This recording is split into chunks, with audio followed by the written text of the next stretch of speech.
అన్నా నేనేం చేశానన్నా, నేను చాలా బాగుంటున్నాగా, నాకేంది ఈ బాధలు?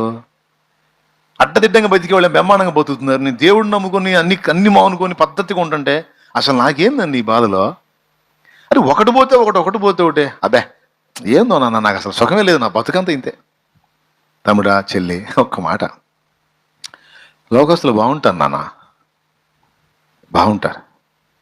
వాళ్ళ పశువులు తప్పక చూలు కడతాయి, ఏంతాయి, వాళ్ళ పంట బాగా పండిద్ది, వాళ్ళు అన్ని విషయాలు బాగుంటారు.